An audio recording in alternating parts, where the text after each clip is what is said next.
Bonjour et bienvenue dans cette vidéo de présentation de l'outil PDCA. Le PDCA, autrement appelé roue de Deming, est un des outils de base du QSE.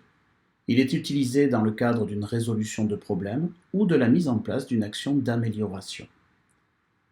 Cet outil se présente sous la forme d'une roue séparée en 4 parties.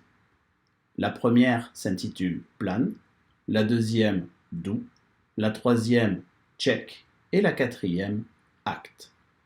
Ces 4 mots, qui représentent 4 verbes anglais, peuvent être traduits en français de la façon suivante. Planifier, dérouler l'action, contrôler l'efficacité de l'action et agir.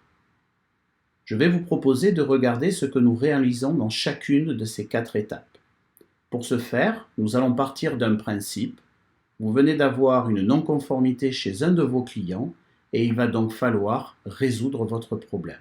Vous allez donc utiliser cet outil. La première chose que vous allez faire, c'est démarrer l'étape Plan.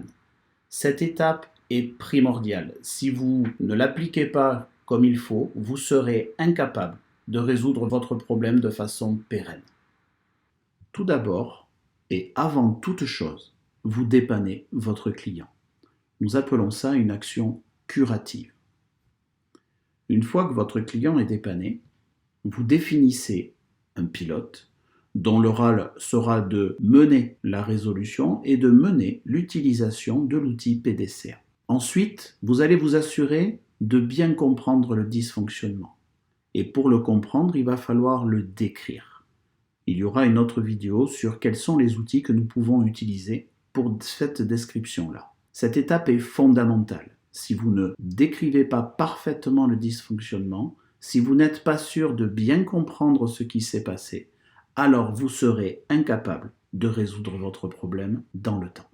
Une fois que le dysfonctionnement est parfaitement décrit, vous pouvez passer à l'étape recherche des causes. Là aussi, nous aurons une vidéo pour quels sont les outils pour rechercher efficacement les causes. Vous allez définir un objectif à atteindre.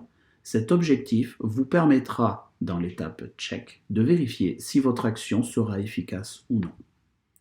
Et enfin, et seulement à ce moment-là, vous planifiez les actions correctives qui devront venir détruire les causes de réapparition de votre problème.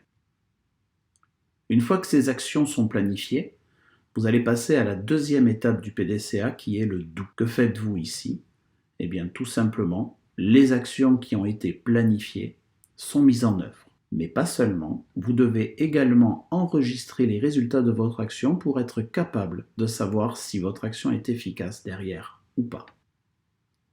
Cette efficacité, nous allons la mesurer dans la troisième étape du cercle qui est le check. Qu'est-ce que je fais ici? Eh bien, je regarde les indicateurs que j'ai mis en œuvre et je regarde si l'objectif que j'avais fixé dans l'étape Plan a été atteint ou non. Je vais également vérifier que mon problème initial est bien disparu. Lorsque ces 2 points sont vérifiés, alors vous pouvez dire que votre action est efficace. Une fois la vérification d'efficacité faite, vous pouvez passer dans la quatrième étape qui est le Act. Cette étape-là donne tout son sens à l'outil PDCA. Lors de cette étape-là, vous allez tout d'abord ancrer, c'est-à-dire que l'action qui est dans un plan d'action jusqu'à aujourd'hui, eh bien vous allez l'intégrer dans votre système de management. Vous allez formaliser dans vos modes opératoires toutes les modifications que vous avez mises en œuvre pour assurer que votre action tienne dans le temps. Vous allez également agir, c'est-à-dire former les parties intéressées, toutes les personnes qui sont en lien avec l'action. Et vous allez pouvoir également déployer l'action sur des secteurs où la non-conformité n'a pas été vérifiée. On appelle ça une action préventive. Et enfin, vous pouvez améliorer car le progrès est sans fin. Maintenant, si nous regardons un exemple ici, nous allons prendre déployer l'action et mener une action préventive. Eh bien, pour ce faire, vous allez faire un deuxième tour de roue. À savoir, vous allez planifier votre action préventive. Ici, plus besoin de dépanner le client, nous n'avons pas de problème, mais nous devons quand même définir un pilote. Nous devons décrire parfaitement l'amélioration que nous souhaitons mener. Nous allons ici non plus rechercher les causes, mais rechercher les risques. Est-ce qu'il y a des risques à déployer une action dans une autre activité ou dans un autre processus?